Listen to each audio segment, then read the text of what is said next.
Amy, just let him do his intro this time. Okay. Alright, starting the new stream.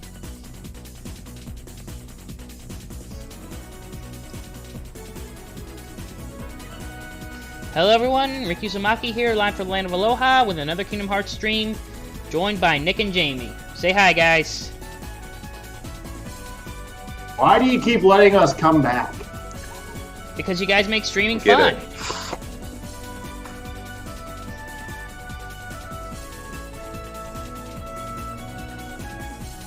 Oh, wait, wait, that's not it. Wait, I think that's... Nope, it's right. You had to make sure.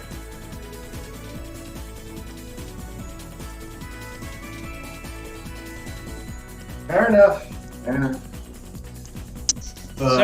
Sorry I found about that, thing everyone. that will make Technical you laugh, Nick. All right. I'll put it in politics. Now that we're back in, let's get back to it and see if it actually plays this time.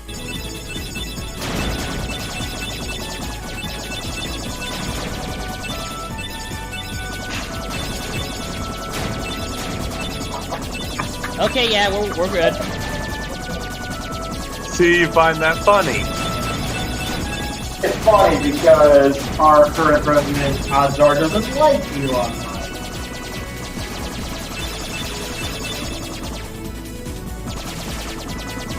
If you know anything about like railroad history here in the U.S., we crossed the first railroad track to cross from coast to coast. That was state subsidized, and the federal government paid per mile of track. So you know what the railroad companies did? What?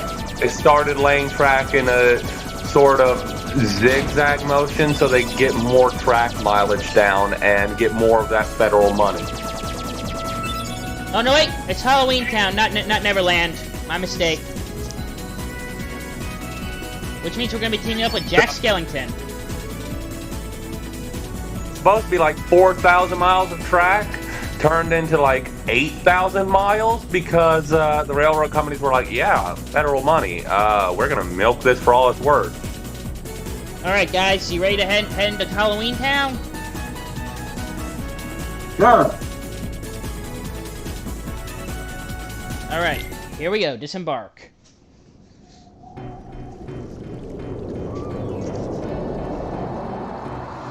See that from like the Hyperloop. If that became federally subsidized, it'd just be like, oh, well, let's just it's underground, so nobody's gonna notice. So we're just gonna make everything in a zigzag pattern, so we can get more mileage.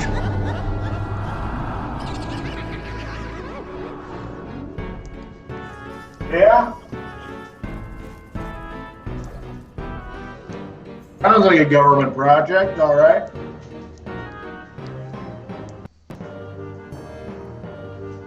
Redo the tunnels because everybody's complaining about how they get sick because of the seesawing motion at 600 miles an hour. Honestly, the only one that looks kind of creepy is Sora.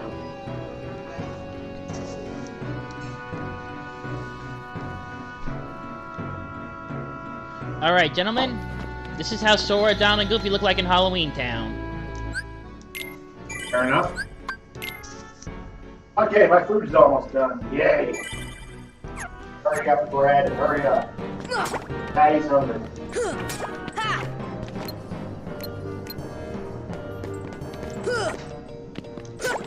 Don't worry, Daddy, when he's hungry. So yeah, basically because Mom has COVID, guess what that means? You're stuck. Again. Yes.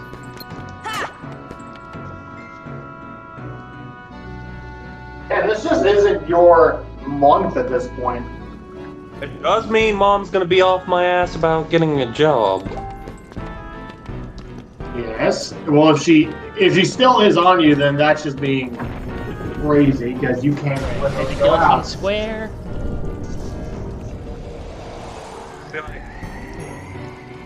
Oh, great. More Responsible. Ghost Heartless.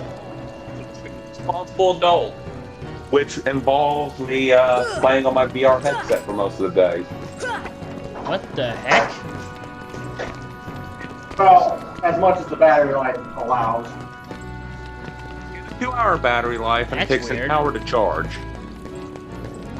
So that Okay, means that 2 was hours weird. on, 1 hour off, and I got my phone, I got my laptop, and stuff like that for the hour that it takes to charge. I can't- What's weird, Ricky? I can't attack these ghost heartless. Maybe it's a bug in the game. Wait.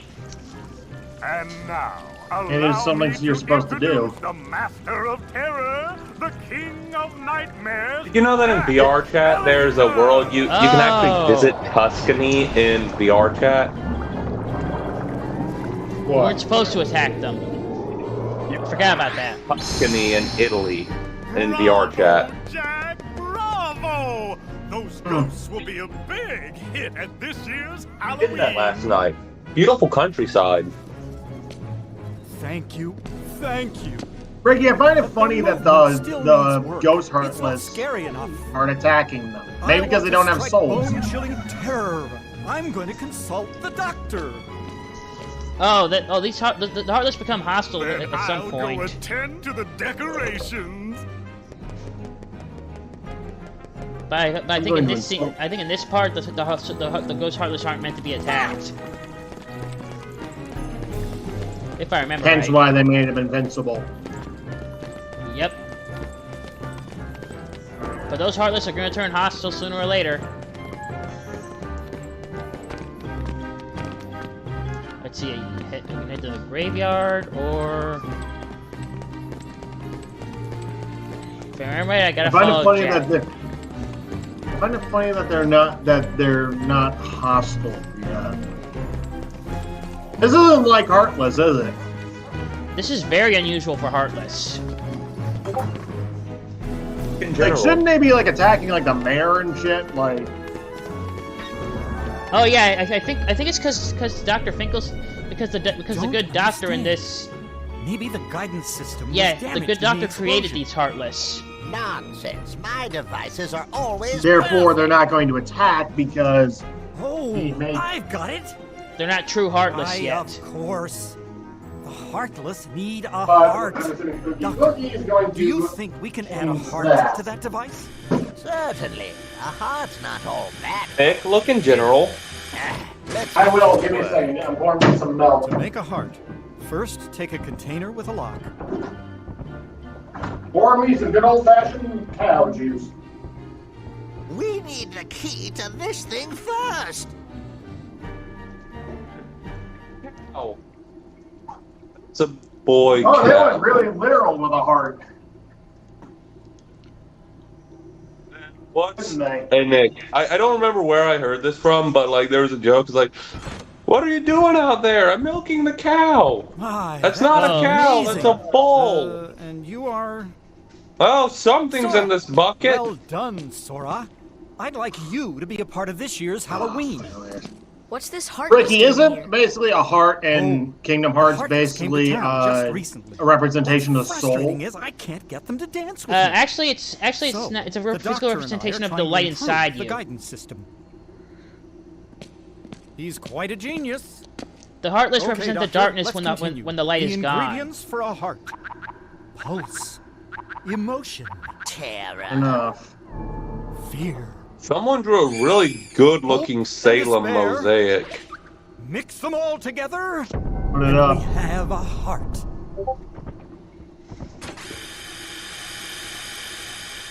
Okay, that is legitimately good. Yeah, this isn't gonna end well. Tampering with the literal demons of this universe. Yeah, that sounds about it. Like shit. Sounds about right. It failed. This is why Maybe it we're like missing some ingredients. you don't Let's fuck with try Heartless. Adding memory. Sally. I mean, there's a plenty big hole to put it in. Sally! Good for nothing girl. Don't know why I bothered creating her. Sally's got the memory. You'll get that joke when you're older. See if you can track her down. No problem. Sora, would you like to come along? Sure. Alright, we got Jack with us, and he's a better magic user than Donald, so I'm switching Donald out for him. Sorry, Donald, but you're still useless. Yes?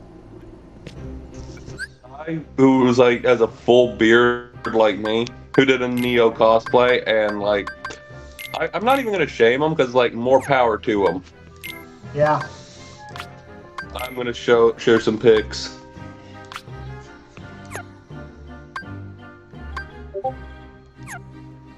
Oh, more power to him. Yeah. Hey, at least he's got the girlish figure.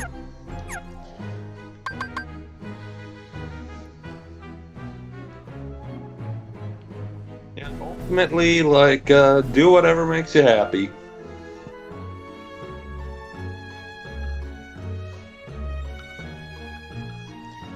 Shared abilities.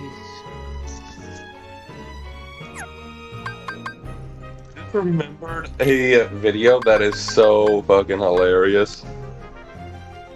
What? Put it in general so you can look at it after the stream. Alright. Okay. Customize Jack to have him attack how I want to. Regular attacks regularly, special attacks constantly, special attacks constantly. Okay. Puppy Link. Wait, special attacks occasionally. Send. Wait, frequently. Look in general, Nick. Weeaboo metal.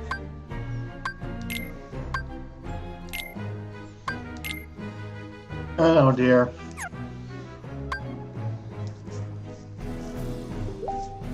It's so cringy that it loops right around being brilliant. Because it's self-aware cringe. Alright, I think we are good to go. Check his items. Ever seen something so cringy that Goofy it needs loops items. right back around being brilliant? No. That's what that is. Yikes. It's brilliant, Nick. And yes, that is a fully grown man with a beard and a Sailor Moon cosplay. Well, that's unnerving. You know what? I'm not gonna judge him for it, though. No. More power to him. Yeah. This is 2021. You can be whatever you want to be. Yep. Alright, so let's see. Talk to the doctor. Sally. Yeah, if I remember right, Sally's in the graveyard. Well, Jack. yeah, I still have a bad feel. I imagine Oogie Boogie is going to be involved because he was in the meeting of the main villains. He is. Oh, the Heartless are out of control. Now we gotta fight them. Maybe our experiment. Sorry, Donald, triggered but something. you are Everything will be getting fine. relegated to uselessness. You have nothing to worry about. Now we gotta fight the Heartless. Right when he was starting to get useful too. Yep. But Jack's just more useful in this world than Jack's just more useful in this world because he's a better magic user.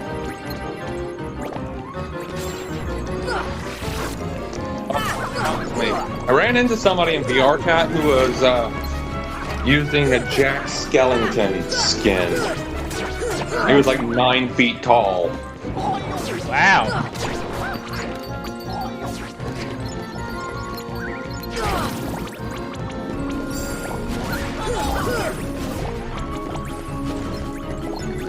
After we finish Kingdom Hearts, we're gonna move on to After we finish Kingdom Hearts, the final mix, we're gonna move on to Chain of Memories. So, what are the base Heartless called? There's two kinds of Heartless. There's Emblem Heartless, which were made artificially, and there's Pure Blood Heartless, which were made which came to be naturally. Okay, what are the two, the ones with the little blob ones that can squish down and have the twin tails on them? What are they called? Hang on, I'm gonna head into characters. Heartless. Green Journal. The ones from those floating blob ones from Atlantica are known as sea neons. And the big ones are known as sheltering zones. No, like the oh, shadows. Okay, that's what they were called. I meant the literal base, the fucking tiny little one. The tiny ones. Like the most. The Shadows. most That's what they're called. Yeah. That's all I wanted to know, Ricky. You're good. All good. Like shadows are the most basic. Shadows are the most base of base heartless. Literally the weakest of the bunch. Your basic bitch heartless is what you're saying. Pretty much.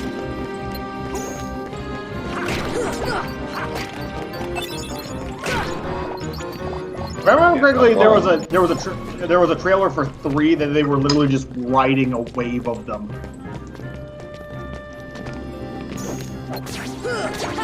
Come on! That tells you how much of a little craps they give about shadows. To be fair, a single shadow isn't much of a threat, but a group of them turned into a demon tower, which is the one they were riding. That's an actual threat. I kind of like B1 battle droids in that regard. Yep.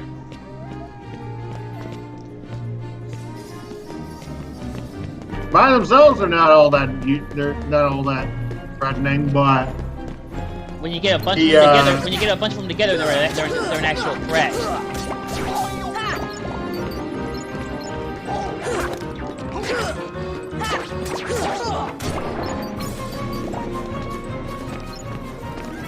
If I remember right, Sally is in the grave. Hey, Nick. yes. Pictures of Neo I shared, you know, the ones of her childhood. Yeah. I don't want to do a fanfic specifically following Neo's backstory. What, like a prequel fanfiction? Like a, just exploring Neo growing up and how she came to be who she is now. Come on! Come on! Come on! I got the idea from Better Call Saul, believe it or not, because they took a character, Jimmy McGill, somebody who's actually very sympathetic, and he's actually a legitimate good person at the beginning of the show. Have you seen Sally anywhere? And the world keeps screwing him over, which eventually drives him to become Saul Is Goodman. something wrong, Jack? No, everything's going great. We're going to have The best character in Halloween ever. All we Breaking need Bad? now is your memory. Yep. Memory? You mean this? Jimmy McGill is a good person. Oh, Hey, the forget me. I have a bad feeling about this. Why don't you try something But else? Saul- knocking over a lamp and Nothing could catching beat his what house I've on got fire. planned. One of the last things he Once we said get the about Heartless Jimmy afoot, was, he'll dance just as I you'd envisioned. never believe it, but he does the worst Trust me. things for the best reasons. You're going to love He it. does, like, if you listen to what he says, like, it almost sounds noble. but his actions speak otherwise.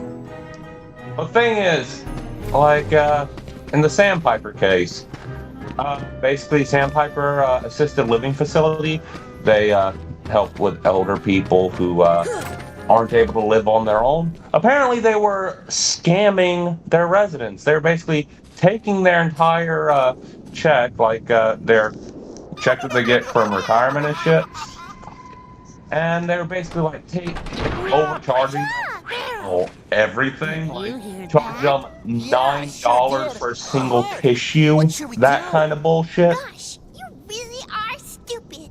Isn't it obvious? Wow. And yeah, and so Jimmy, seeing this, is obviously outraged. So he starts working on building a class action lawsuit against this place. Thing is, there's some jankiness going on from the living facility with the staff just not delivering the notices to the elderly residents, making it to where they can't, like, they just don't know that there's a class action lawsuit going on. So Jimmy has to go there in person. Like, he bribes a bus driver driving them to a restaurant for their, like, Saturday day of eating out. Bribes him to just let him have like 10 minutes with them. And basically goes into a rant about talking about exactly what's going on. And he gets 30 new clients on board with the class action in one day. Thing is, while his intentions were good, and I think he's a good person for doing it. Thing is, that's illegal. Like, very illegal in the state where he's practicing. Like, that's considered coercion. That's basically, he can get disbarred for that. All right, gentlemen. That is a disbarable offense. But, like, you're not going to argue that, like, you're not going to say, like, what he did was wrong, just that it was illegal. I believe the saying is the road to hell is paved in good intention. One example of the kind of stuff he does that is, like, legally wrong, but morally, I'd say he was in the right. Yeah. What was his goal? To help those elderly people not get fucked over. Which I think that's a noble goal. Like, pretty much anyone would agree with it. Well, maybe not the people that are doing it, but still. Or apparently the Bar Association. And on which Jimmy's brother is close friends with everyone on the Bar Association, and Jimmy's brother hates the fact that he's a lawyer. Because Jimmy's brother has a deep respect for the law. Like, he sees the law as black and white. He sees that there's no gray area. And he sees his brother like, okay, his brother has a sketchy past. Jimmy, he was a troubled child. When he was a kid, he'd steal money from the cash register at his parents' store.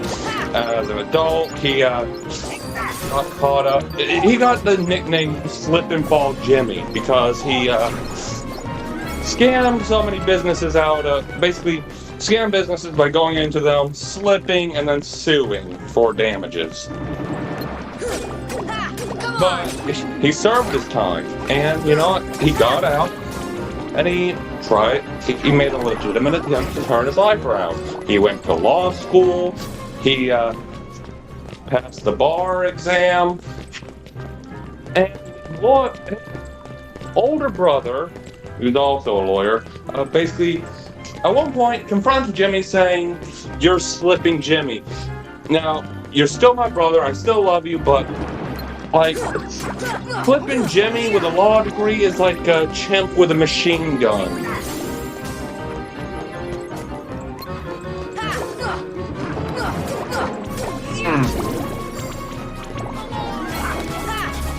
So his brother makes it his personal mission to try everything he can to get Jimmy disbarred.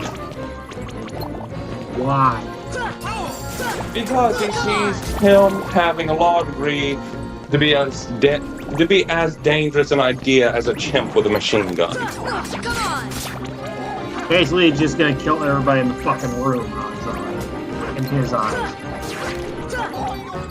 Yes, and like,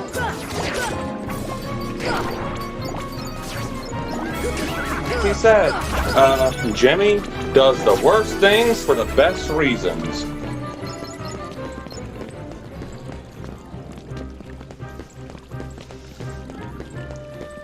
Okay. Obviously, he does fall because he does eventually become Saul Goodman, and you saw how scummy of a lawyer Saul Goodman was. In Breaking Bad. Yes.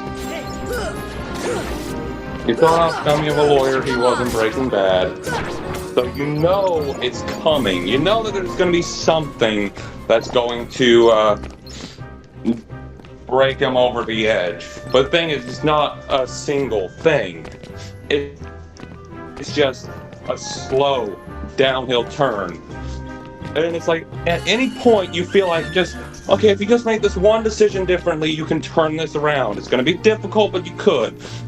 But no, he keeps going on this downward spiral because the world keeps fucking him over. Yikes.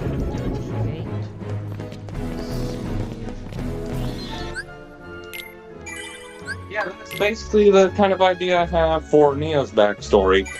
Neo starts off as mischievous, but she starts out as a mischievous little kid, and you know she starts out doing she does like Jimmy. She does morally questionable things for good reasons.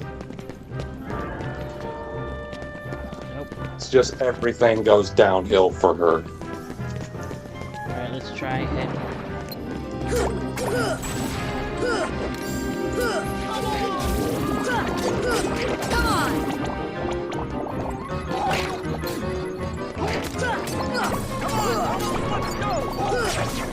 But ending the fanfic with Neo meeting Roman.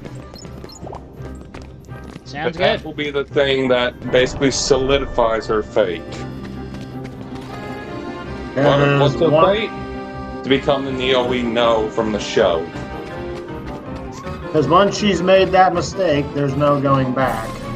What happens in canon is what happens. That's well until I buy a movie, but still. Like, there's still a chance that she could be redeemed after that, but it's gonna be a long uphill battle. She's gonna have to learn from a good amount of mistakes and try to turn over a new leaf. Yeah, basically, Neo's the kind of person, you know how Ozpin in Volume 1 said, I've made more mistakes than any man, woman, or child. Neo's made every mistake. Every mistake that she every could on. slip up, every mistake. And the thing is, you know how I said, what was that term I used when you were talking about that other book? That legal term that basically means intent. Yeah, I forget what the term is, but I know what you're talking about. He doesn't have that intent to be a criminal. At least starting out. Basically what you're saying is Up until she hasn't meets learned... Roman, she doesn't think of herself as a criminal. She thinks of herself as, okay, I've committed some crimes and I've made some mistakes, but she still thinks she still justifies it to herself as, I'm not a bad person. Good people make mistakes. The issue is she keeps making the same mistakes. So is she trying to learn from her mistakes, or is she doing the same thing doing the thing that you tend to do where the character doesn't seem to learn from their She is legitimately trying to learn from her mistakes, and the tragic part is you see how hard she's trying. Like, she's putting in... This tiny little girl's putting in a Herculean amount of effort to learn from her mistakes, and she keeps falling, which is what makes it tragic.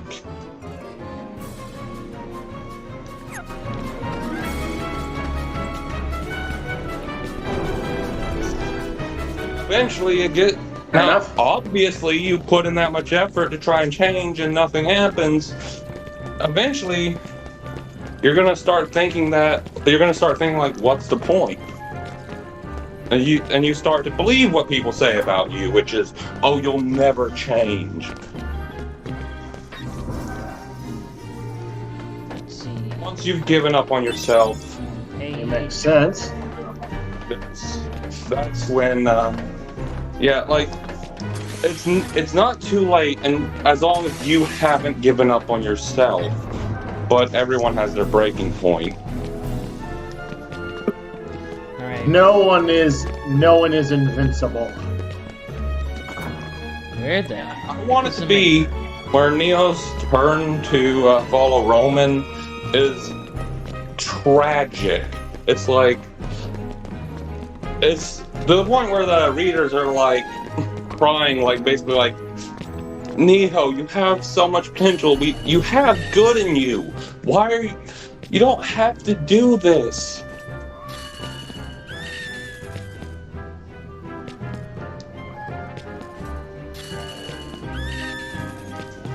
The Nice to reason see why it's now. tragic is because her. Nice to see that you want to make a story. The reason why Nice it's to see tragic is because her. nice to see a teaming story up for with once that Roman. you have. Nice, It's to see, tragic nice to see a because- story idea where a character of yours wants to learn from their mistakes. Yeah, thing is, the reason why it's tragic is because her teaming up with Roman is the ultimate show that she has given up. Because if she didn't give up, then she wouldn't have done that. Yes, and it's supposed to be a case of where you don't justify what she did, but you understand it.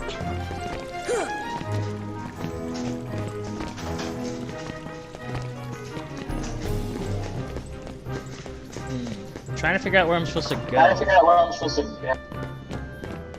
Ah, dang it. So, what do you think? You on board? Yeah, I mean, the fact that finally you have a character that wants to actually learn from their mistakes. I mean, they don't succeed, but they try. That's definitely an intriguing enough concept for me to be on board. Yeah, ultimately, because we know what the end result is. We can't change the end result. We know what Neo is going to become. Because it's a freak. Oh, Yes. I know what we're supposed to do.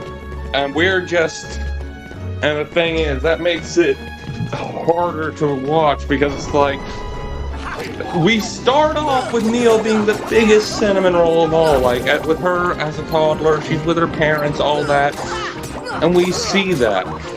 We see And you're just like, oh.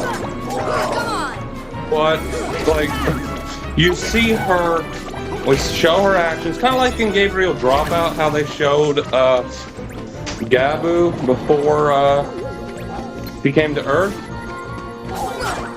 Yeah, because if you didn't show that, then it wouldn't work.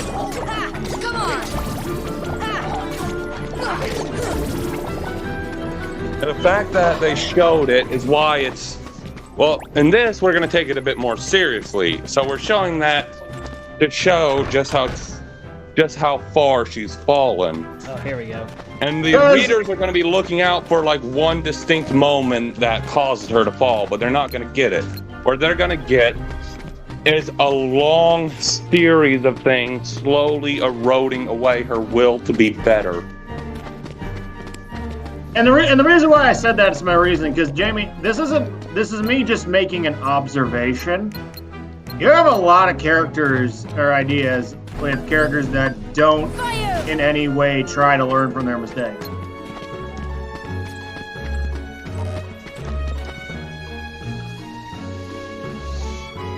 Well, to be fair, most of them are children.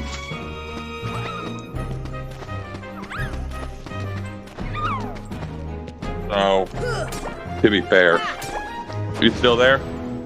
Yes, I'm here. I was letting you say your piece. I heard you breathing heavily, or at least it seemed like. Yeah, most of those characters are children, but I get what you're saying.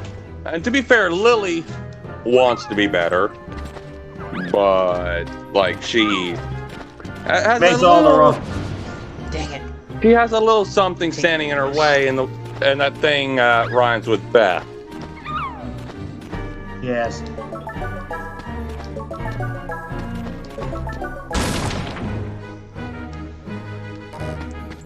Alright, look at the But pumpkin. yeah, Neo is yeah, basically, so this is what I'm Jack in the Box. basically this is my idea for this Neo spin-off series. This series follows Neo specifically. And as kind of like how Better Call Saul follows Jimmy McGill specifically. Alright, we got what we need from the mayor, so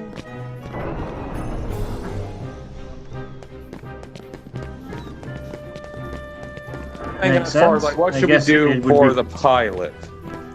Because the pilot episode's the one that's going to get everybody on board. That's the I prologue don't- of yeah. I'm gonna be honest, I don't know. I have to think about it.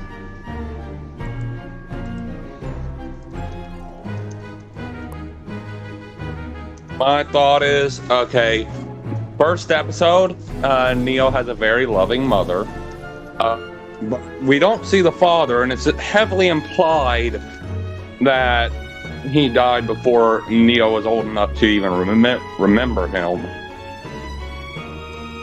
So she never got to know him. Yes.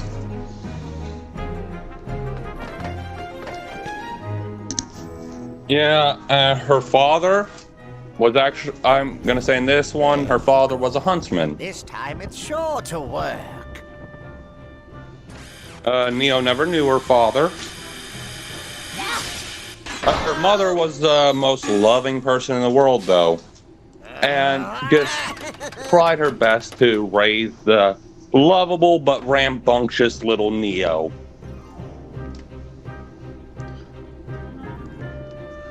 And now we have to get the heart back from Lock, Shock, and Barrel. Great. And I'm gonna go with a different route for why she's mute in this. She gets sent away to be with her grandparents, like in those pics I sent. When she comes home and sees that her mother was murdered, and it's basically some people are mute because of trauma, like mental trauma. And that's the reason why she's traumatized. Yes. That's what we're gonna end episode 1 on.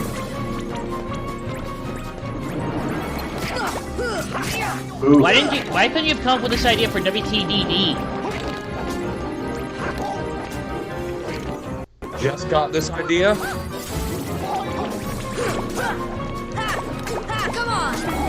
Fair enough. Yeah, because that's a really good idea. Yeah, because that's a really good way to show, like, how she came into this and be, redeemable, because she didn't want to, just that she got ground down over time. There still is a redeemable person in there, you just gotta dig hard enough. And the thing is, when the world stomps you down and crushes your spirit so many times, your spirit and your heart becomes callous. Yeah, but in order to get out that old person, you need to find a way to soften that callus, which ain't easy. Break through. Again, like I said, you just there is a a redeemable person in there. You just gotta dig. Honestly, And Jamie, my goal is to show, even during the show, Neo isn't a bad person. She's a person who does a lot of bad things, but she isn't a bad person. She's just a person who has been broken by the world.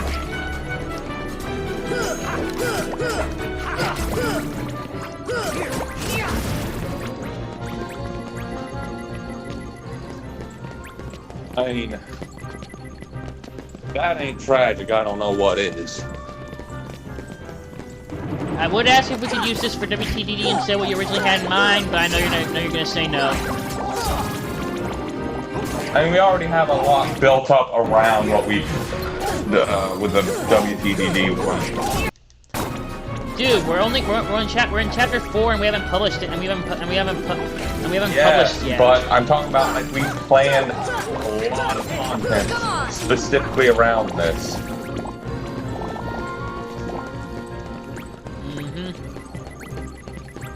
And it will require a lot of changes being. And if we changed it, we have to change. Retread over a lot of ground. Which Nick would not be willing to do. Well, he might be willing to, but I think he'd be happy about it. You all don't like grumpy Nick. I'm assuming you don't want to have to endure that. Yep. If we had to retread over everything involving Neo in the story, would you? Oh, you all are gonna. I'm gonna make sure you all suffer. Like, if I'm gonna be grumpy, I'm gonna make sure you guys are grumpy too. So, Ricky, let's just not.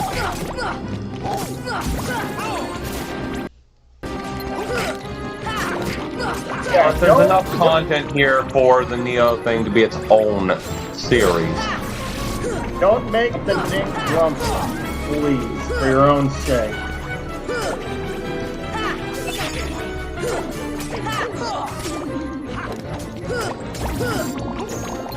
I will, man. I will. If I'm gonna be dragged down, I'm dragging you with me. Yeah, but as far as its own story, do you like the idea? Yes. I do like the idea.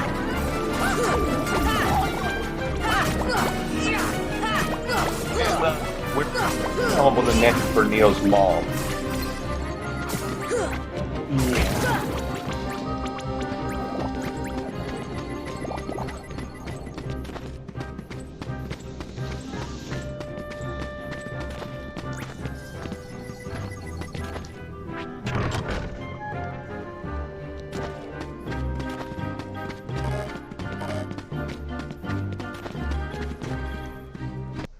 But yeah, I mean, again, it is a good idea. Once I buy Rooster Teeth, I want to make it canon. What the heck? I've got guard now? Could you imagine an entire 6-volume show with 24 full-length episodes per volume following Neo's backstory? How much more of a beloved character would Neo be? At very least a bit more out of that. At very least a bit more, I would imagine. And she'd definitely be a lot better developed.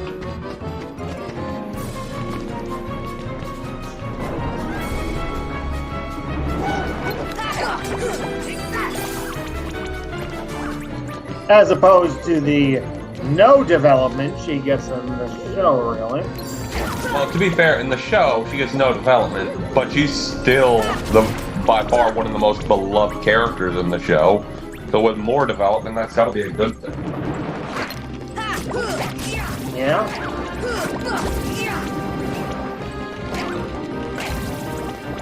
Possibly go wrong, right? I mean, everything, but that's that point. I was trying to pull a Jeremy Clarkson. You remember how in the show every little thing, whenever they started challenge, famous last words, he always says, like, how hard can it be? What could possibly go wrong? like before the one with the aquatic cars where they tried to Cross the French Canal, they just got the English Channel. Jeremy, before they panned away, he said, how hard can it possibly be? What was another one? Oh, another thing they always say is, well, could be worse. Yes. Before they cut. Jeremy Clarkson. Well, could be worse. Everyone has said that. Though it's the funniest when Clarkson says it. Examine the small tombstone on the hill. Oh, no. Anyways. Like, there's one where it's like, could be worse, and then it cuts to Hammond in his Subaru, and he broke the control arm on a rock. So one wheel is pointing straight, and the other is pointing all the way in the other direction.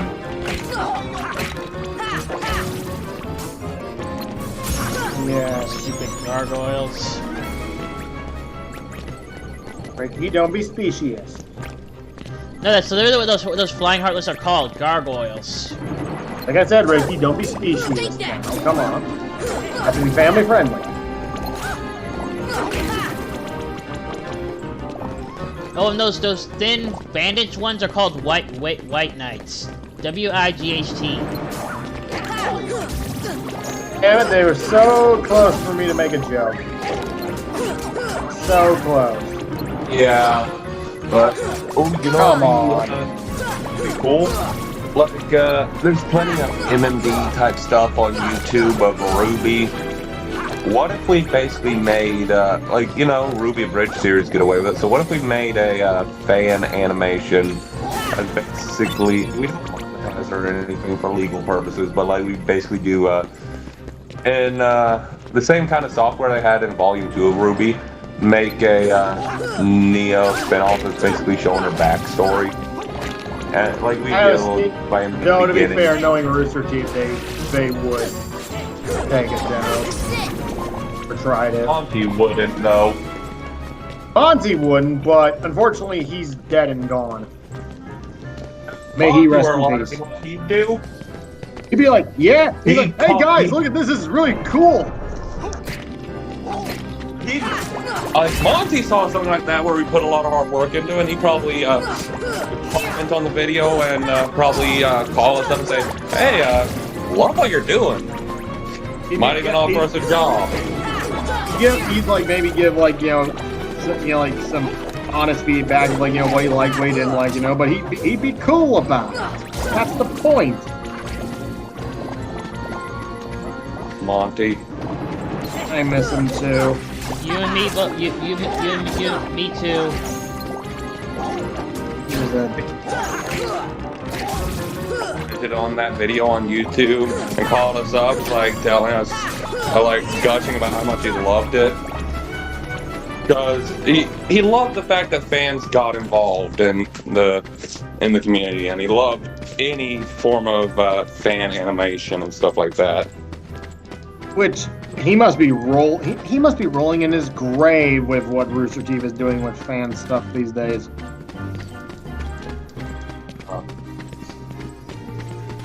Like, come on, like, you've seen what they do. It's like, what the heck, guys?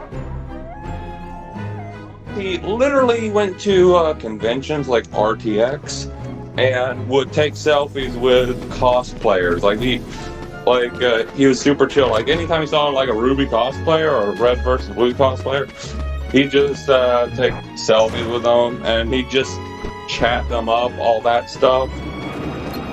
He loved it.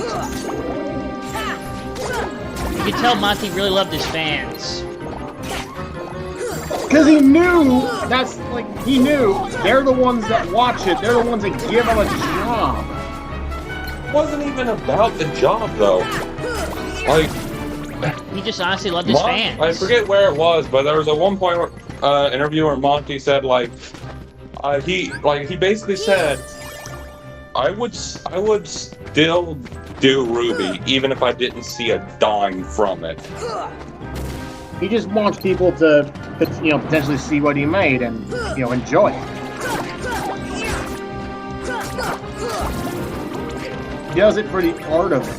He wants people to, he wants people to laugh, have a good time while watching it. He wants to, entertain people.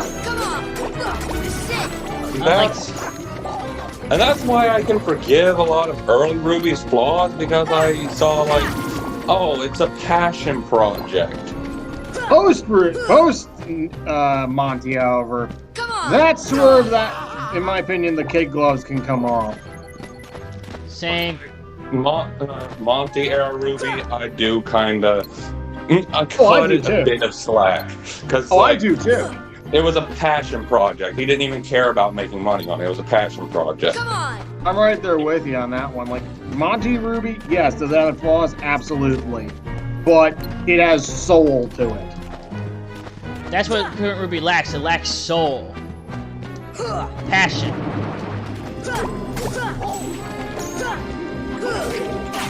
They're doing it for paycheck, which, you know what? More power to them, but it's not. It's not the same. Honestly, if you're doing it just for the paycheck, then don't expect the fandom to handle your show with kid gloves. Right, because people will be like, "Oh, well, this is just okay. This is just a soulless cash grab." Yeah, they know what your game is. And that's right. I said it. current canon Ruby is a soulless cash grab. Any Ruby fans out? Ricky, probably not a good idea to rant about that. I'm not. Probably not. I'm not. I'm on just saying. stream. Because Right. otherwise, you're probably going to get copyright claimed by Rooster Teeth. Right. Deep breath, Ricky. It's not worth it. Good man. God, he's like a chihuahua. You need like a ship, like a ship anchor cable to keep a leash on. Hey. What? Ricky, I love you. All right. I just love- acknowledge, just gonna go with that, so I'm just gonna leave it up in the air. The only reason he didn't like me, I think the only reason he said hey was because he didn't like being compared to a chihuahua, a tiny little dog. A tiny annoying dog. Wow, even you have that opinion about chihuahuas. I'm surprised. I love What about animals, you? but chihuahuas are tiny and annoying. See, most dog lovers that I know, like, they defend chihuahuas, and I'm like, wow, one that doesn't, that's a breath of fresh air. Like I could have almost any kind of dog except ones that yap like chihuahuas and maybe Pomeranians. Like, they're basically like the really tiny little things. Yeah, the really tiny little things that yap too much. Those ones I can't stand. That's why I like Current big- art style, like Volume 2 art style Ruby in 2D actually looks really good. Yeah. I know, that's why I like bigger dogs. So they don't yap. Mm-hmm.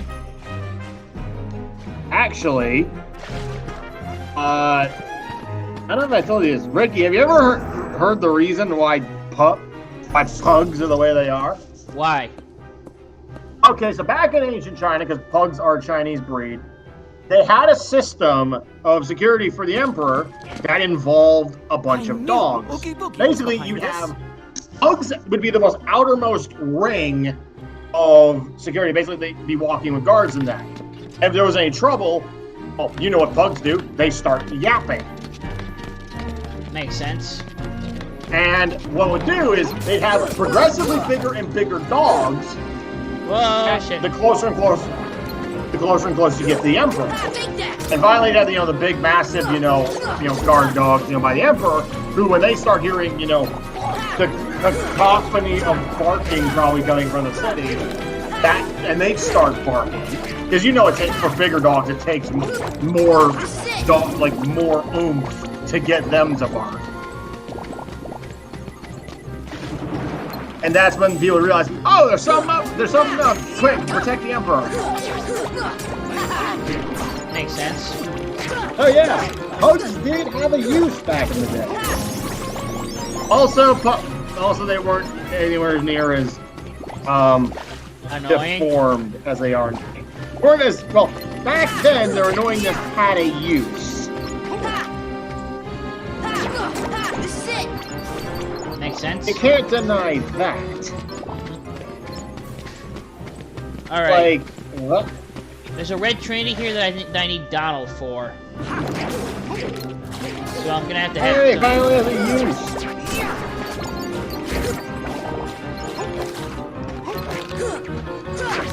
So if I want to get that red trinity, I'm gonna have to go back and get Donald.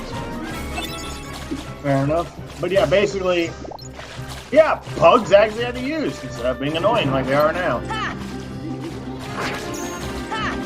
Not even cute.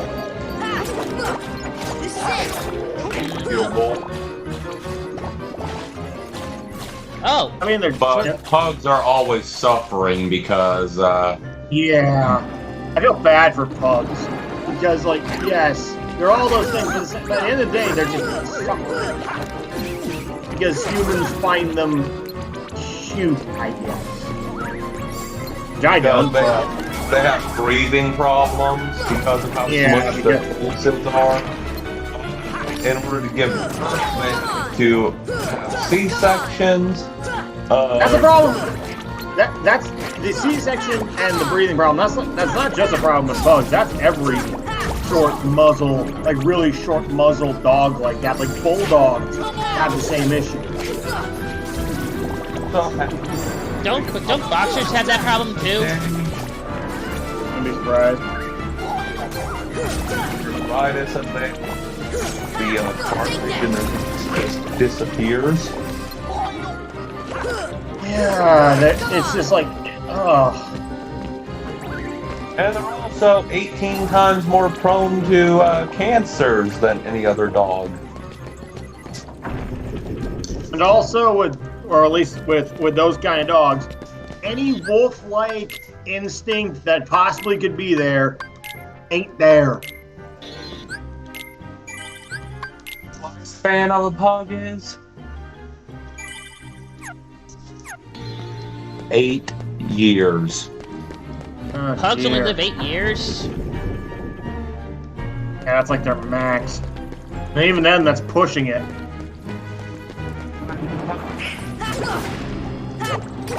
Okay. Yeah. By that point, by that point, it's so much suffering, it's not worth life.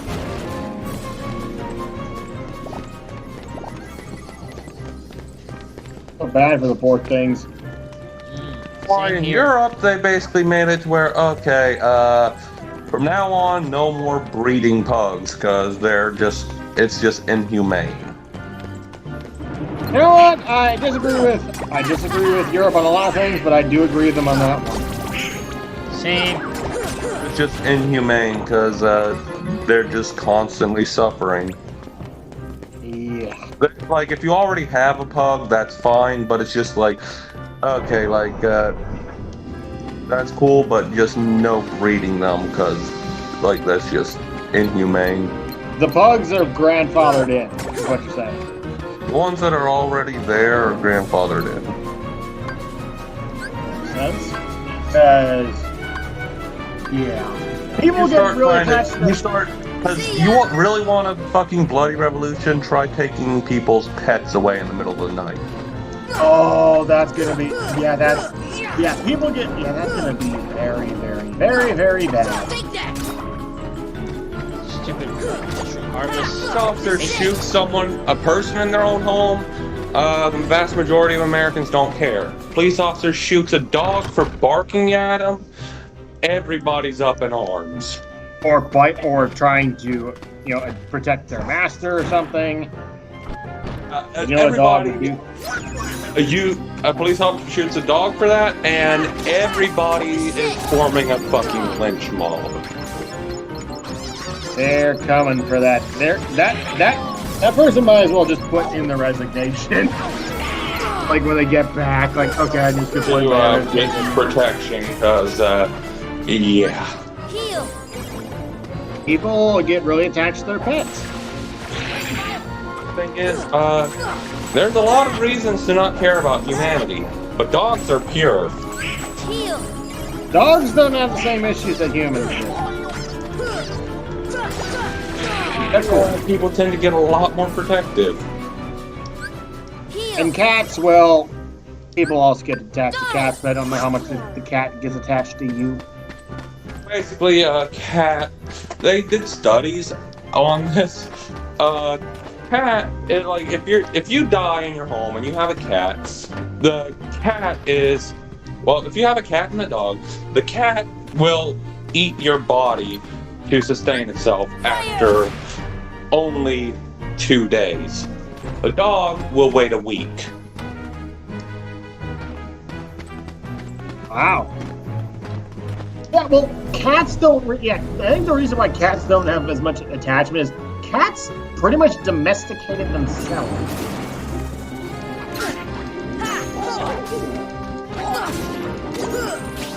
Like, no joke.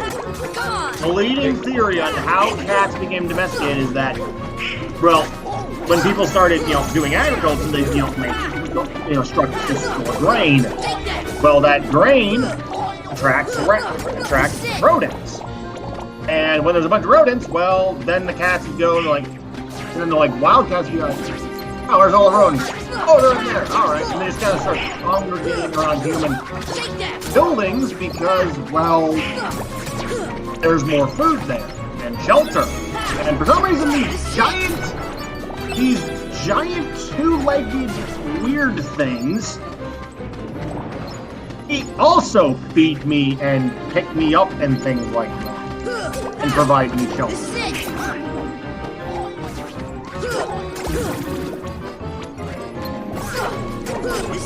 Fire, Jamie? Yeah, I'm still there. But yeah, that's the leading theory. Cats domesticated themselves. I can believe that. They came into the fold on their own terms. That explains a lot. That does. Like why you can't get a cat to do anything. If the owner dies in the home, even after a week, the dogs will still refuse to eat the face. Because they recognize them. Basically, they will ransack the house for any other source of food before they resort to that. Further proving the dogs are made. Yep. Obviously, at the end of the day, it's still an animal, so there will come a certain point where it breaks down and decides to do that. Because its own life matters more than its attachment to you. It has to survive somehow. It's not, you're dead. It's not like, yeah. It's not like you're using your body. Exactly, like, you're dead, what do you care?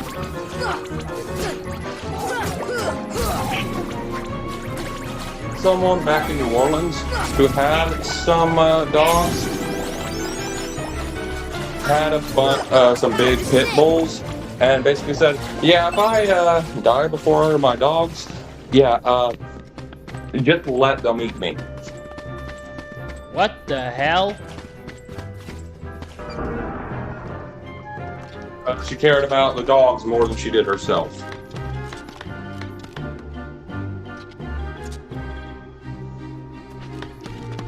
Well, that's their prerogative, not ours.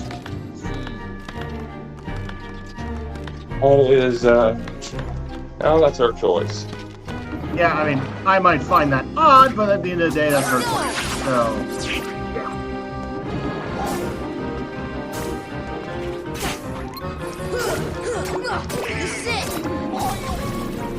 but yeah, that's just, but yeah. There are legitimately people who go see a doctor and they complain about a $200 bill to consult a doctor, and then the next day they take their pet to the vet and they're like, oh, your pet's gonna require surgery and it's gonna cost you like $15,000, and they're like, oh, of course, anything for my baby. You say that now, but a pet does become family. Fair enough. I mean, I've had pets before. See ya. I mean, I had a parrot. The parrot really fucking loved me. You moved to Louisiana, you had your own place, and you had like I don't know, you said you like big dogs. Imagine if you just had a big old Mastiff. And this Actually, well, Jamie, you say that. I'm going to show you the dog that I would love to have, actually.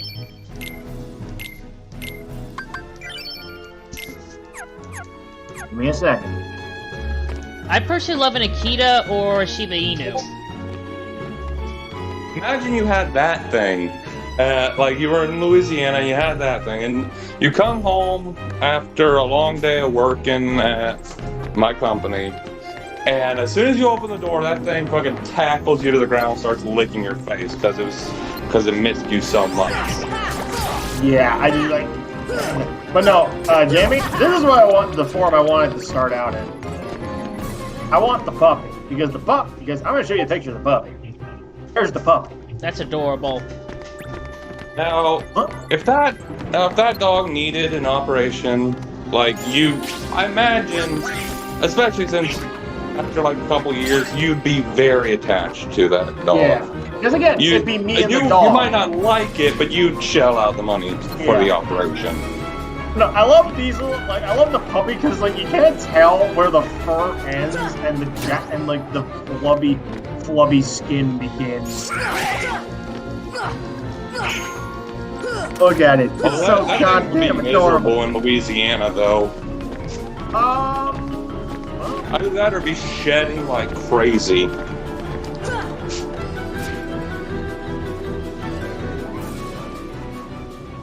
That thing would shed like crazy because 110-degree weather. I assume you probably leave it inside most of the time because AC. Yes. Actually, here's the thing. Those dogs don't really need much in the way of exercise. I found. They actually are like one of the best. They're actually one of the best dogs to be purely inside. Isn't that that's a Tibetan Mastiff, right? Yep. They are surprisingly good. Like they are like from out here, they're among the best when it comes to indoor dogs.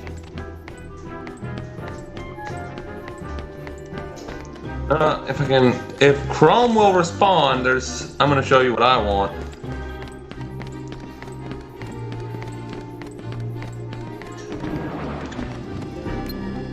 Oh, they tend to conserve energy until needed, exhibiting only short bursts of activity and lack endurance. These things were bred to be guard dogs. They don't need to have a lot of endurance, because they're just mostly sitting around, paying attention all day. But they do have a surprising amount of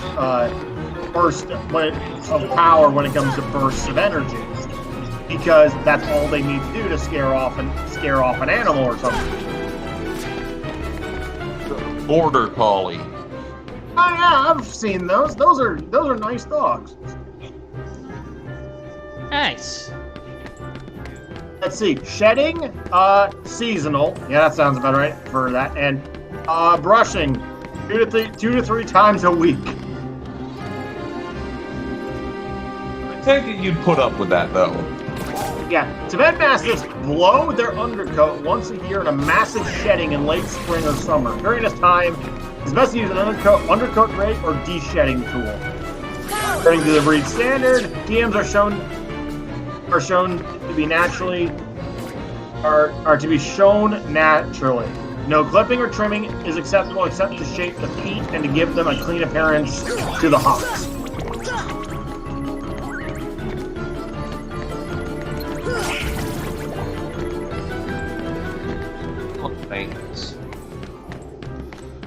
So Tibetan Mastiffs are pretty low maintenance.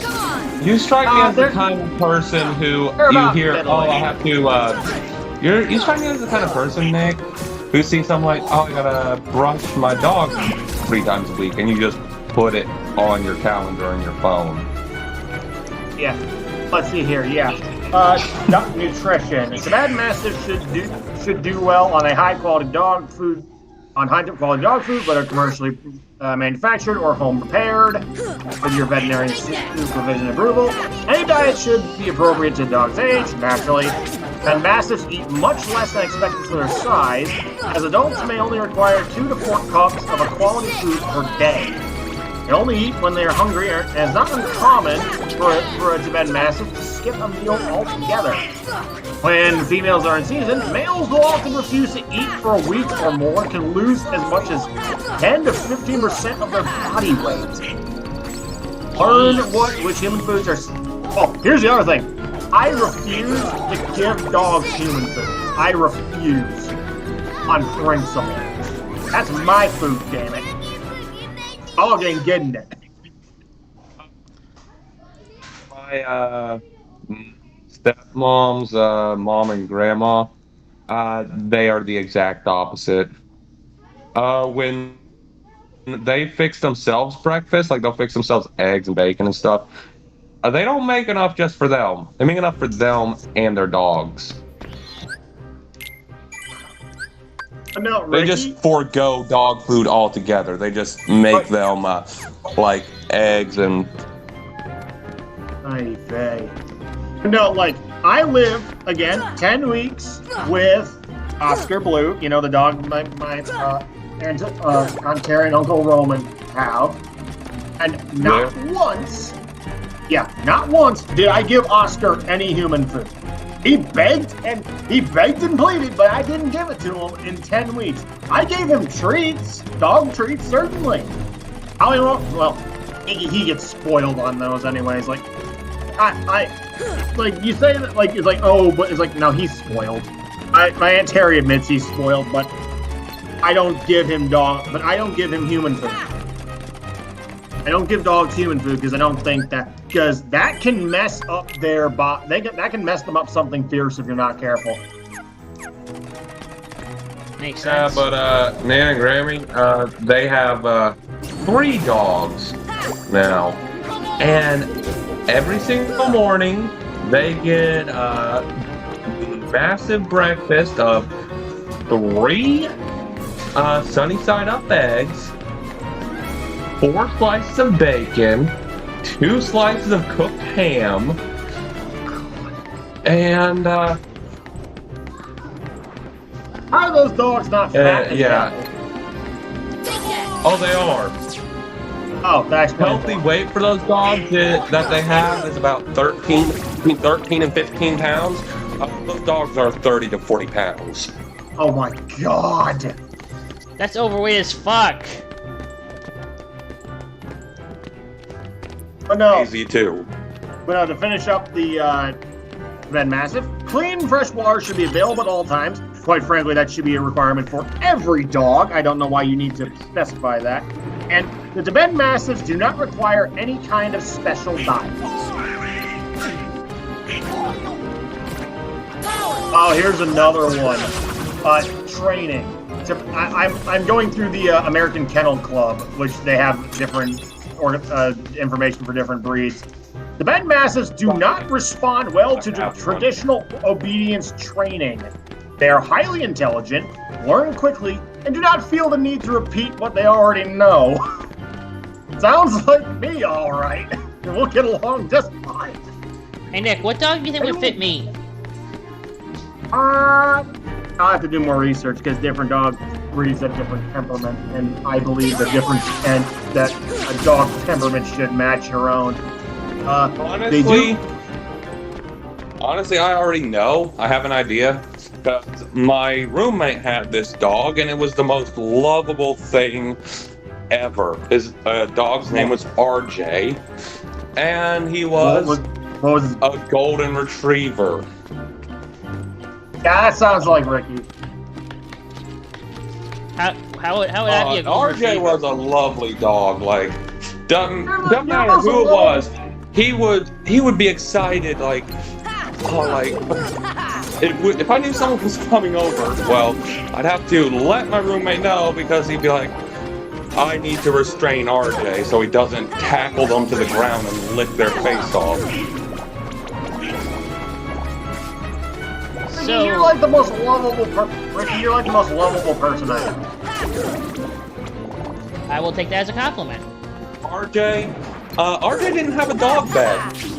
RJ slept in my roommate's room. He slept on his bed. Wow. One of those.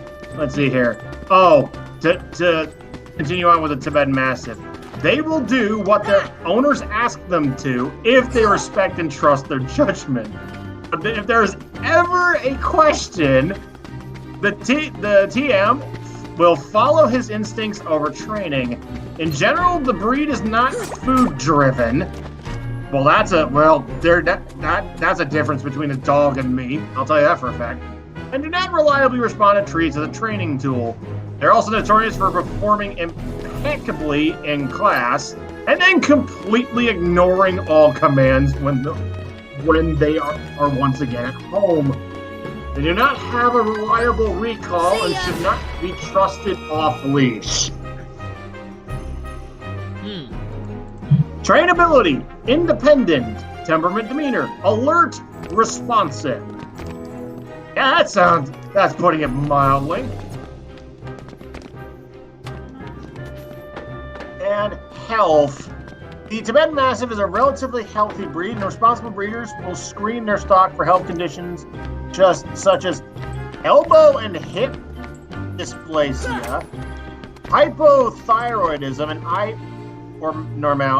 abnormalities, including entropy and extrapoint.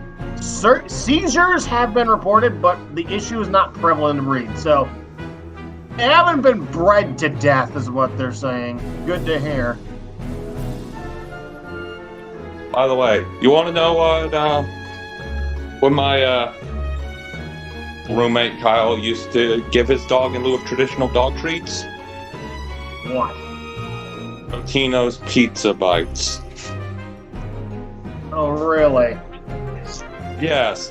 If RJ was being a particularly good boy, which he always was,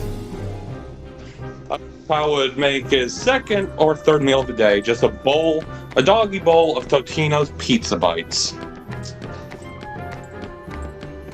Huh.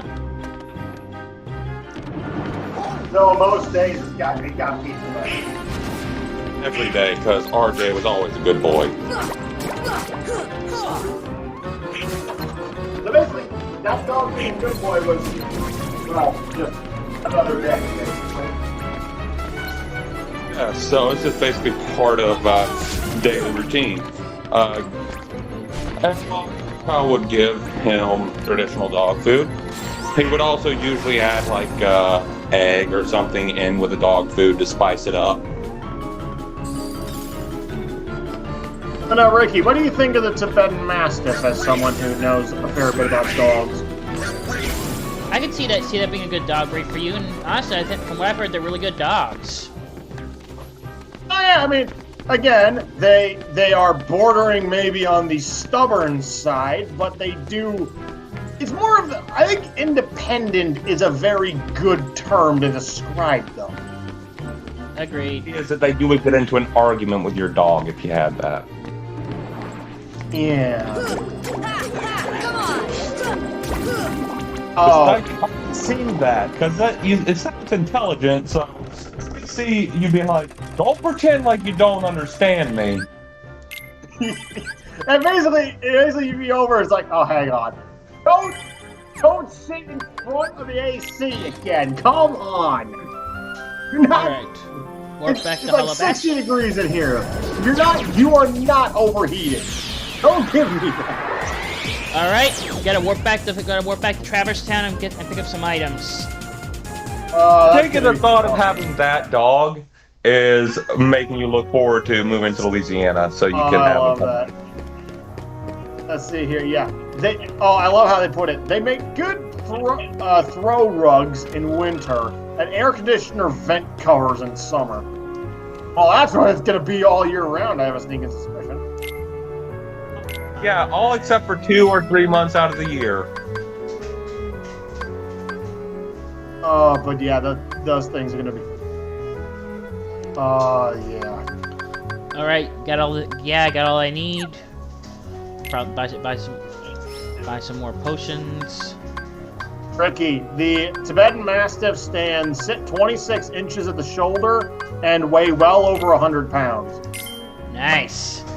Oh, but I don't think it'll be an issue with that thing sitting on the vents here in Louisiana. You know why? Why? All air conditioning vents in Louisiana are ceiling mounted. Oh, there we go. Well, I love their blurb about the Tibetan Mastiff. Coming face to face with this ancient behemoth, an intruder up to no good will likely move on to easier pickings. Stands 26 feet tall, yada. It's impossible to discuss this breed without leaning on terms like powerful, muscular, massive, and substantial. And yet, TMs are quite light-footed and will meet a perceived threat with surprising agility. The broad head with its high-set V-shaped ears and expressive brown eyes project a noble, sagacious expression. Thanks. good guard dog. Yeah. Okay. You get tackled by a over 100-pound dog moving at surprisingly good speed. That's gonna knock over just about anybody that's not expecting it. Basically getting hit by a furry cruise missile. Knocked over quite a bit. You're basically getting hit by a furry cruise missile. You're gonna get knocked over. I imagine every time you come home after work here in Louisiana, you're gonna get tackled to the ground by that thing. Yeah, I'm gonna be the biggest recipient of that furry cruise missile. But that's actually a motivation for you to want this whole thing to work out so you can move to Louisiana, ain't it? Yeah. But no, I'm gonna put up a dog. picture. Yes, Jamie. Here's a Tibetan Mastiff. Oh, for fuck's sake! Apparently, it is too. The picture I put. Apparently, the Tibetan Mastiff is too powerful for it to be shown. I think we are the weirdest group ever since our pictures we share in general are just so fucking random. They're like all over the place.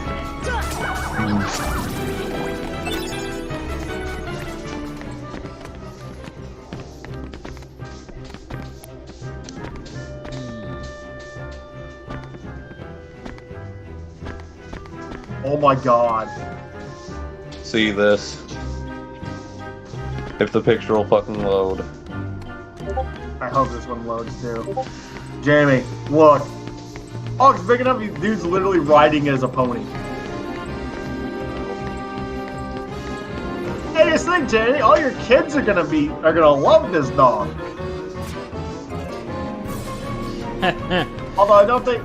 Although I don't think it's gonna do what they want it to. Want it to, by the sounds of it.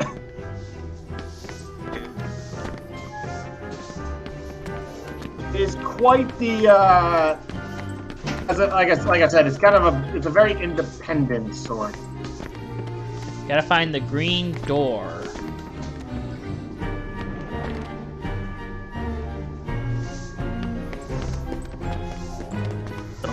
Weeaboo metal to dogs to Cinder's about to get fucked to man riding a dog. Yes. We are very weird. John's man, we must give Sean hemorrhoids. Well, this is way too accurate.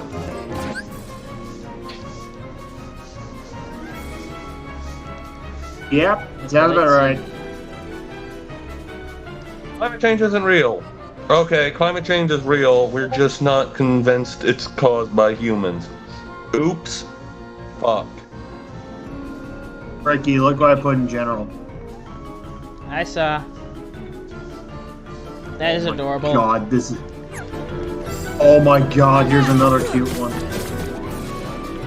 Look at this little ball of fluff. Adorable. Some adorable for you. Now, Jamie, imagine her hugging one of those. Probably about the same size.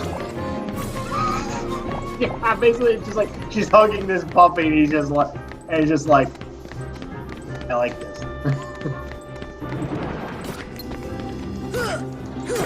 Come on! Oh god. Hello? You there? Yeah. They're probably about the same size, so. Probably. Again, these things are. Ricky, would you say 26 inches tall and over 100 pounds be a big dog? Oh yeah. That's a big boy. I'm assuming most dogs are not that big. Sit! Not really. 1 sec, my brother's. Green door's gotta be around here somewhere. See ya!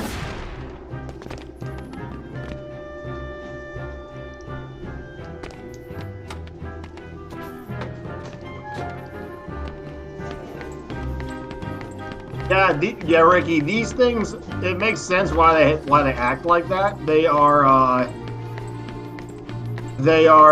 originally originated as a herding and guarding dog for the nomads of Tibet, and as a watchdog in Tibetan monasteries. Makes sense. Hello? Sorry. Yes. Bro called, said he was ordering food, asked me what I wanted on my pizza. We understand. Don't know, is he like not home or something? I don't get why that requires a phone call.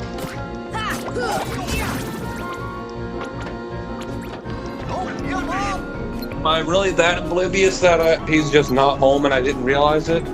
Oh, there's the door. Huh. Oh, here's an interesting. I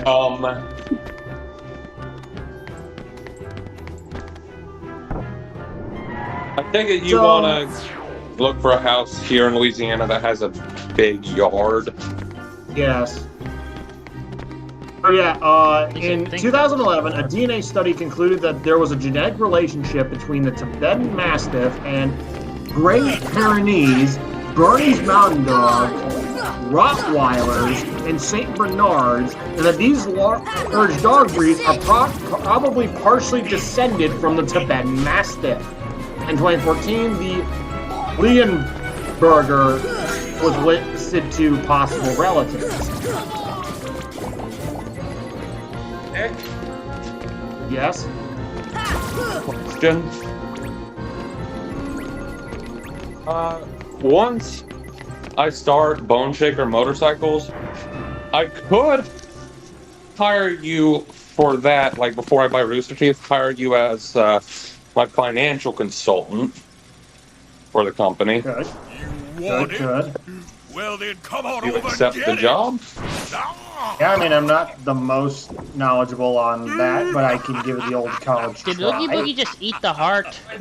I'll just put it to you like this. I trust you a lot more with the company's finances than I trust me. Because you know me being a financial conservative, basically I am more willing to balance the budget.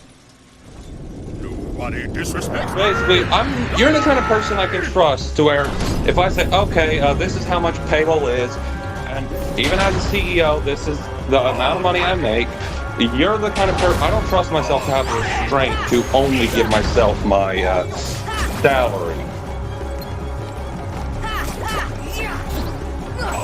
Oh, now this, Ricky, I just found something very interesting. What'd you find? So let me read this.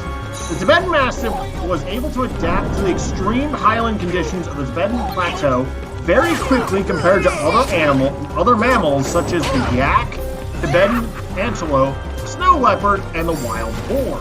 The Tibetan Mastiff's ability to avoid hypoxia in high altitudes due to its higher hemoglobin levels compared to low altitude dogs was due to prehistoric interbreeding. In 2020, a genomic analysis indicates that a ghost population, basically it is a population has been inferred using statistical techniques, or in this case, presence of something in the genetics, of an unknown wolf-like lineage, which is deeply diverged from modern whole Arctic wolves and dogs, has contributed the EPAS1 allele found in both Himalayan wolves and dogs, and thus allows them to live at high altitude. Now that's interesting. That makes sense. Oh, Yep. I'm the only one who hears It's poor Brad. Oh, fair enough. Yeah, you're the only... like, I trust you a lot more than I trust myself with that kind of money. Because if that company brings in a lot of money, I don't trust myself to not pocket more than what my salary is. Makes sense. So basically, I need you to come to me and be like, okay, how much is your annual salary? How much is your salary going to be this year? And I'll tell you, and you're like, okay, and you hold me to that. Yes. Alright, let's finish. You're the first person to where I know I couldn't get one over on if the books don't add up. And like even just their tiny bit off, you're gonna ask me about it. Yes.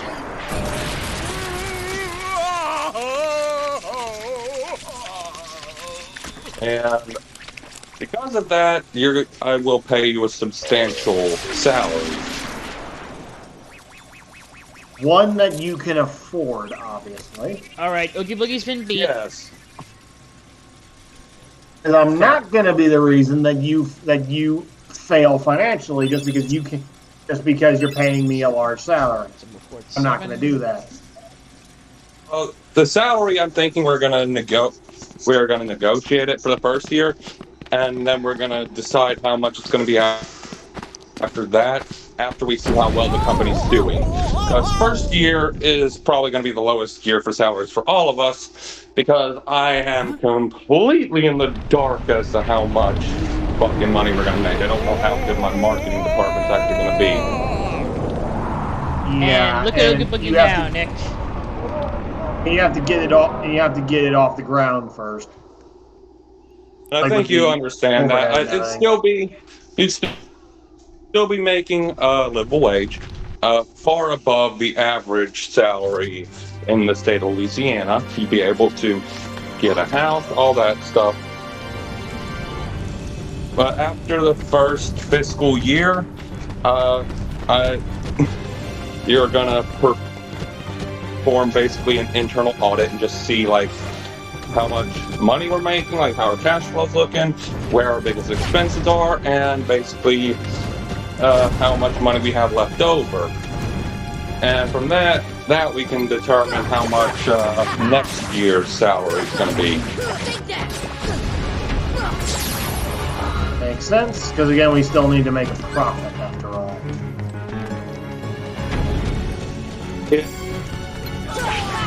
Let me put it to you like this: if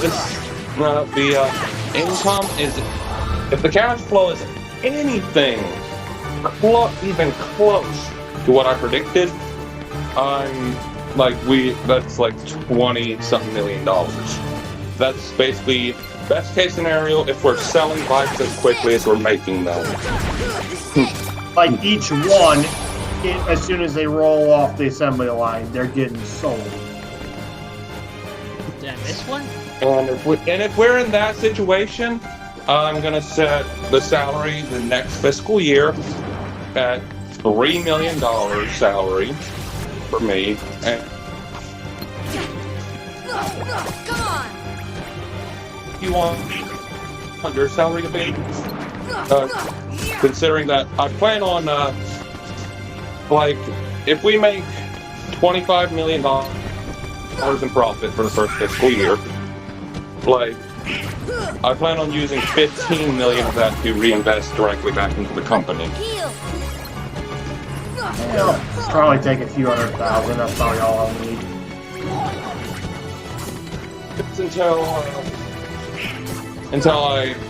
it's big enough that I can afford to open the second business, because all that cash flow being reinvested back in the company, at a certain point I'm going to decide, okay, this company's big enough, now we're just going to save up this excess cash flow so we can start our secondary business, which is making cars. No, Jamie, like I said, I only need not even that.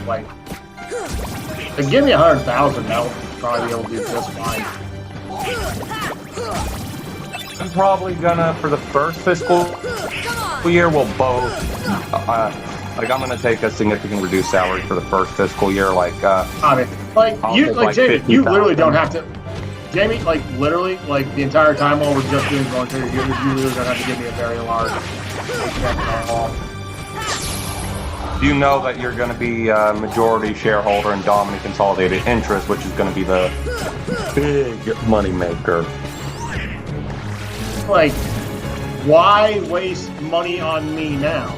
Like, just give me like at most. Okay, this you're seeing it as this is an investment in my future because. Well, not only that, I legitimately don't need that. I'm not gonna have a big house. I'm not gonna have, you know, I can I'd get by just fine on the salary I make right now, which is significantly less on what I'd be making later on. Like, I don't need. I wouldn't do anything with that money. I literally probably just sit in like investments and bank account and that like the whole time. I still feel like you have a very important job, so how does a $250,000 sound? On second fiscal year, $250,000 salary. $250,000. Probably the maximum I need. Like, again, that's still going to be a lot of extra cash that's just going to be lying around, really. How salary works, though, there's a designated day of the year where you just get that amount of money deposited into your account. And you basically get paid annually. Okay. Well, yeah, like I said, you're the kind of person who I see as responsible enough to be able to live on an annual lump sum. Oh, fuck, especially that much? $50,000. Like, January 1st of that fiscal year, you get a check, you get a wire transfer into your bank account of $250,000. Like I said, like I get it. I get it. Even, you know, even like if I'm gonna be CEO eventually, like, you can pay me a large salary. Like, not gonna. We're CEO. We whatever salary one of us gets is what we all get because we're all majority shareholders. You're wasting you're gonna be wasting that money on me. I'm gonna be honest. Like, just spend most of that money that what you have on my salary, like, on other stuff.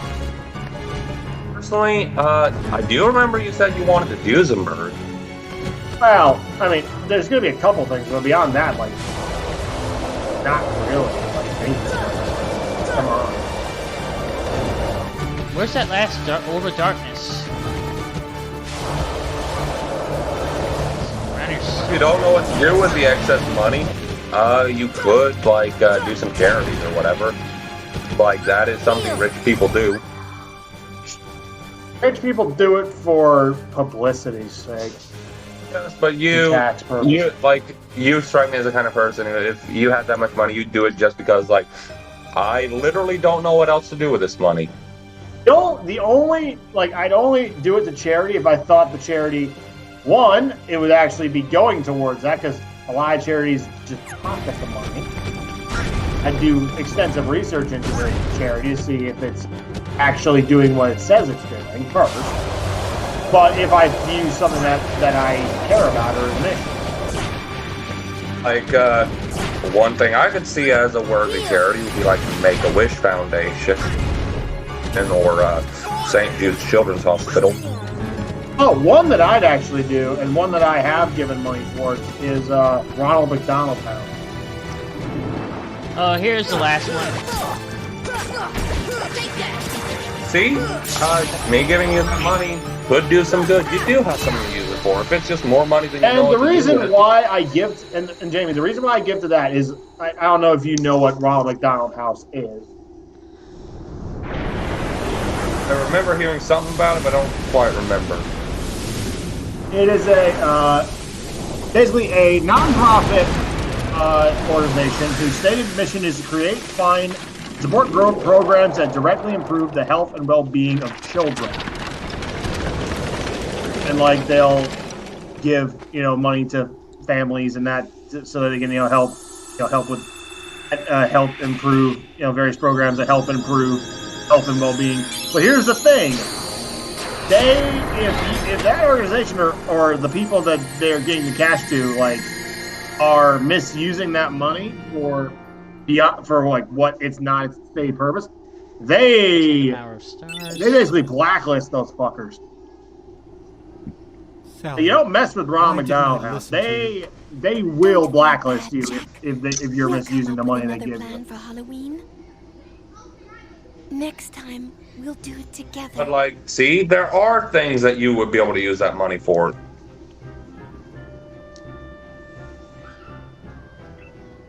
Oh, okay. So basically, what they do is they provide over 7,200 bedrooms to families across the world each night, with an estimated value of $700 million in lieu of hotel costs. There are currently 214 Ronald McDonald family rooms in 24 countries and regions. These rooms accommodate more than 3,000 families a day who live in a community and do not need or need to meet prescribed. Like everywhere that I've heard, basically, like you need to follow their rules, and if you don't follow their rules, you're out. Basically, from what I can tell. All right, gonna go save, and then we can move on to the next world. Yeah, but you just proved my point. There is a point to giving massive salary. You would do a lot of good with it. Because realistically, if you started bringing in, let's say, $200 million a year as a CEO of, as a majority shareholder of Dominic Consolidated Interest, what would you do with the majority of that $300 million a year? All right, gentlemen. A bank account. Gentlemen, do you guys want to continue going through worlds, or you think we should end the stream now? I think we're good. All right, we got through Halloween Town, and next, if I remember right, is Neverland. Oh, fun! So, wait. Hope you guys have fun with the stream, everyone. Make sure to hit that like button and subscribe. This has been Ricky Uzumaki and Nick and Jamie. Say goodbye. And we are